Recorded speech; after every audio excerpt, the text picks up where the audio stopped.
Hello! Salut! On va parler donc du sujet de l'émotion de la peur. Oui, donc nous allons aujourd'hui parler de la peur, qui est quand même une émotion qui est un petit peu courante en ce moment. Donc on va essayer un petit peu déjà de l'expliquer, de vous donner des petits trucs, des petites astuces sympas aussi pour gérer cette peur au mieux en ce moment.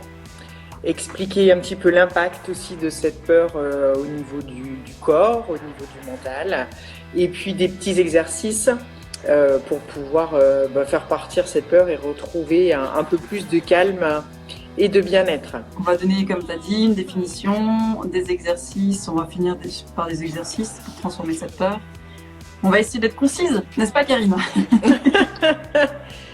Ça, c'était la bonne blague du jour. Voilà. À la base, on était parti sur une vidéo de 10 minutes. Bon, oui. Elle durera peut-être un peu plus longtemps. Plus de 10 minutes. C'est fort possible. C'est qu'on a tellement de choses à dire. C'est terrible, hein, mais... Eh oui, mais c'est ça. Pour la peur, là, ça commence bien. Hein. Il y a 3 ambulances qui viennent de passer en l'espace de moins d'1 heure dans le quartier. C'est anxiogène. En fait, c'était exprès pour la peur du jour. Oui, je crois que c'est ça.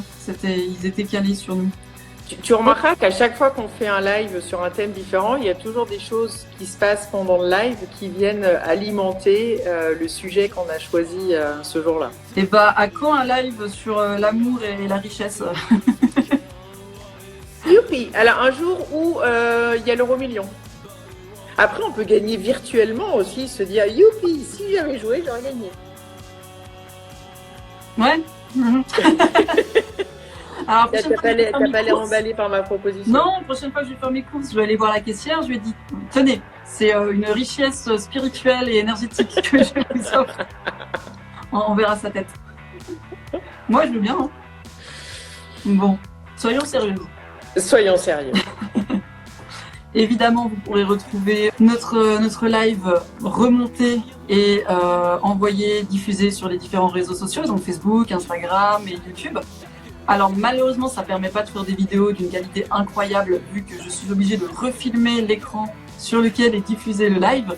Mais voilà, on fait ce qu'on peut avec les moyens du bord actuellement, on fait preuve de créativité. Et une fois qu'on aura résolu le problème Facebook ou qu'on aura 1000 abonnés sur YouTube, là, ça nous permettra de faire enfin des lives sur YouTube. Quelle belle intention. Donc, s'il vous plaît, allez sur notre chaîne YouTube et puis abonnez-vous.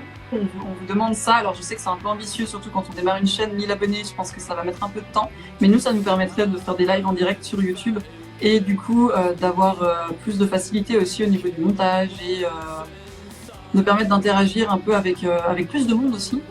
Donc 1000 abonnés, bon, c'est un beau challenge en tout cas, c'est un beau challenge et si on arrive à trouver 1000 personnes qui... Vous n'êtes pas obligé de nous suivre si ça vous intéresse pas, vous allez juste vous abonner. Un petit clic. On ne demande pas grand chose. Non, après, effectivement, ne vous abonnez pas si vraiment vous êtes... Bon, de toute façon, si vous aimez pas, ou si vous ne connaissez pas, ou si vous êtes contre ce qu'on fait, vous ne nous écoutez pas. Donc, logiquement, voilà. Vous pouvez pas entendre ce message. Je suis super vive d'esprit, moi, aujourd'hui. Le bouton rouge vous permet de cliquer dessus. Un petit clic. Vous abonner et d'avoir accès, du coup, aux vidéos remontées un peu plus proprement. Bon, du coup, je coupe les conneries. Hein. Donc, pour avoir accès à nos bêtises, il faut nous suivre en live. Et c'est pour ça que personne nous suit. C'est peut-être pour ça. Alors, commençons. Commençons. Alors, je vais commencer, moi, déjà, à vous expliquer la peur. Alors, la peur, c'est une émotion d'anticipation. Ça veut dire que c'est une émotion, en fait, qui est liée au futur. Elle informe l'organisme d'un danger potentiel. Ce n'est pas ce qui se produit là dans le présent qui représente un danger, mais ce qui pourrait survenir dans un avenir plus ou moins proche. Quelques minutes, quelques secondes, quelques jours. La peur, c'est donc une information qui n'est pas forcément agréable la plupart du temps, mais qui est utile. C'est une information qui a pour but de communiquer et qui doit nous faire réagir. L'évaluation du danger est toujours subjective, c'est-à-dire que la peur, comme toutes les émotions, elle est subjective, elle est interprétée par rapport à notre expérience et à notre habilité à gérer ou non au mieux cette émotion. La peur est déclenchée par donc cette perception du danger Et l'imagination va jouer un rôle important aussi dans la formation de cette perception. Cette perception, elle va être constituée de 4 éléments: des faits, des émotions, de la production de l'imaginaire et du jugement que l'on va porter sur l'événement qui nous fait plus ou moins peur ou qui va générer cette peur. Donc dans le cas de la peur, c'est l'anticipation. C'est le fait d'imaginer ce qui pourrait se produire qui déclenche l'émotion. Et donc non pas forcément les faits, puisque ça va pas forcément se produire, ce que l'on imagine. 90% de nos peurs sont infondées. C'est-à-dire qu'il y a seulement 10% de peurs qui sont vraiment réelles par rapport à un danger vraiment réel et potentiel à l'instant T. 90% pour les Suisses qui nous suivent. Exact. Désolée. Des formations franco-françaises. On t'en veut pas pour cette fois, personne n'est parfaite, Karine. Et voilà, on est bien d'accord. Donc comme je vous disais, l'événement ne se produit pas fatalement. Donc en intervenant sur la situation, on peut donc changer le cours des choses. Ma perception du danger va me pousser à agir pour justement éviter que cela se produise. Ça veut dire que le fait de gérer justement cette émotion de la peur va changer le cours des choses. C'est-à-dire qu'au lieu que je reste enfermée dans cette peur et que du coup je continue d'imaginer qu'il va se passer 1000 choses désagréables, le fait de gérer cette peur va me ramener à l'instant T, à l'instant présent, me ramener aussi au niveau émotionnel dans quelque chose de plus calme, de plus tranquille, de plus posé. Et donc, je vais pouvoir gérer et je vais pouvoir me projeter du coup dans quelque chose de positif. Est-ce que tu veux rajouter quelque chose sur juste cette définition générale de la peur? Je pense qu'on va développer suffisamment après, donc c'est déjà une très belle introduction.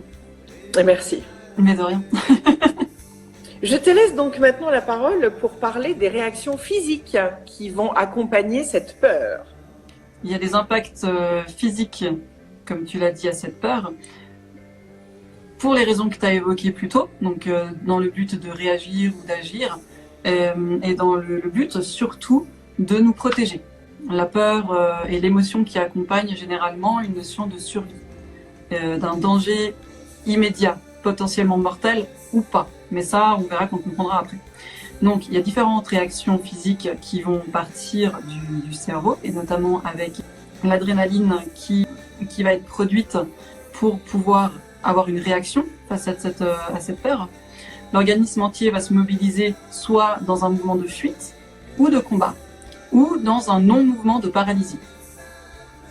Ce sont 3 défenses principales par rapport à un danger. Et elles vont réagir par rapport à des souvenirs ou des mémoires qu'on a de peur qu'on a déjà rencontrées.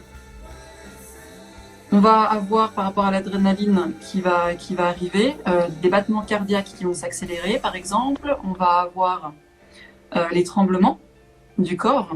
Pourquoi? Parce que les muscles vont recevoir très rapidement beaucoup d'impulsions pour se contracter. Les muscles vont devoir se contracter et le sang va circuler plus rapidement pour pouvoir fuir et avoir de l'énergie pour se barrer, quoi. S'il y a un tigre qui arrive ou s'il y a un danger, un truc qui nous arrive dessus, il va falloir être en capacité physique pour fuir. On va parler aussi des fois de se faire pipi dessus à cause de la peur. Et c'est totalement normal, c'est parce qu'effectivement dans l'organisme, on a la vessie qui va devoir se vider pour pouvoir partir. Ouais, alors, ça, je ne vais pas l'imiter. Non? Oh, Karine, donne un peu de toi. Donc il y a vraiment cet effet vraiment de vessie qui doit se vider pour pouvoir, parce que si on ne peut pas se dire mince, il faut que je m'arrête pour aller uriner. Non, je me casse, je me taille et je réfléchirai après.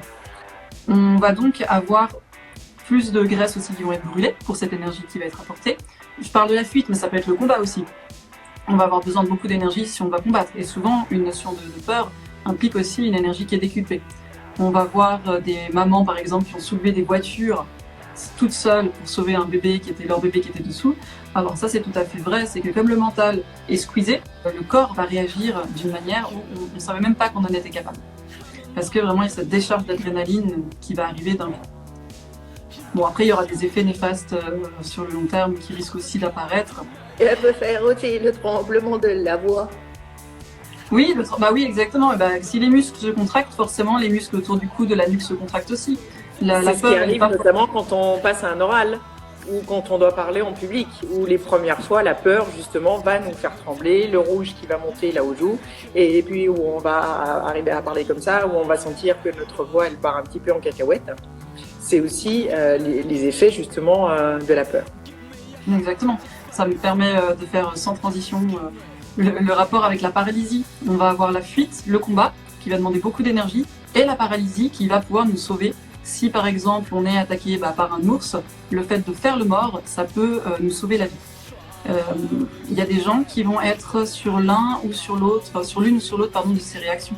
Il y en a qui vont réagir toujours de la même manière, qui vont partir soit sur le combat, soit sur la fuite, soit sur la paralysie. En fait, ça dépend de ce qui avait fonctionné. Comme le cerveau fonctionne par référencement et par mémoire, il y a la peur qui va arriver pour enregistrer l'information et l'information de la réaction qu'on a eue face à une peur. Si par exemple, je me promène dans la forêt et que je vois un serpent ou quelque chose qui y ressemble, ma première réaction, ça va être de sauter en arrière, d'avoir une réaction de fuite en arrière. Ensuite, je vais avoir donc, cette émotion en même temps qui va monter, la peur. Ça va enregistrer le message serpent, danger de mort, peur, réaction, fuite. Là, le message, il est enregistré. Donc, derrière, je vais regarder et je vais me dire, c'était pas un serpent, c'était une branche d'arbre. Je suis un peu couillon. Mais le message est enregistré, c'est-à-dire que le cerveau et le mental n'est jamais intervenu là-dedans. Ça va permettre ensuite d'analyser la situation, mais la deuxième fois qu'on va croiser un serpent ou une branche, on va avoir exactement la même réaction et encore plus rapidement. Parce que le cerveau s'est dit, je suis toujours en vie, la réaction a fonctionné, j'enregistre la réaction et je la répète à chaque fois. Toi, par rapport à ta peur des serpents dont on avait parlé l'autre jour, c'est pour ça que maintenant, même derrière une vitre, tu as la même réaction de paralysie qui va arriver. Comme si finalement il était vraiment devant toi. Parce que la première fois que tu n'arrives pas à ce danger, il n'y avait pas de vitre. Donc ton cerveau, lui, le mental, il n'interfère plus. Et on n'est pas diminué, on n'est pas moins intelligent quand on a peur. Par contre, on n'a pas accès à nos capacités mentales comme d'habitude. Donc c'est pour ça que sur un stress prolongé, on risque d'être aussi un petit peu diminué au niveau réflexion, tout simplement parce que c'est pas la priorité du moment. Et le cerveau va donc squeezer le mental pour permettre de survivre. Si je vois un tigre courir devant moi, m'arriver dessus, et que je me pose en disant « Alors attends, est-ce que ce tigre, au fond, il n'a pas un besoin? Est-ce que finalement, il est peut-être pas forcément méchant s'il vient d'un zoo ?» Trop tard. Là, je me suis déjà fait bouffer. Donc au fait, il n'y a pas de mental, c'est « je me casse ». Je vois qu'on a une question. Ah, super. La peur peut-elle retourner le ventre? Le ventre, c'est ça la... Oui. Plusieurs jours. C'est ça. Oui, bien Plusieurs sûr. jours. Ah oui. On parlait justement de peur qui s'installe. Les réactions de suite à la peur, comme il y a beaucoup de cortisol et d'adrénaline, une angoisse ou une peur qui va rester sur la durée, elle peut avoir des effets physiques beaucoup plus longtemps. Mais on parle plus d'émotions. C'est ce qu'on va aborder un tout petit peu plus loin dans ce live, justement, des impacts sur le corps de la peur. Ça, c'est du teasing. N'est-ce pas? Est-ce que tu as quelque chose à rajouter par rapport à ces réactions de survie?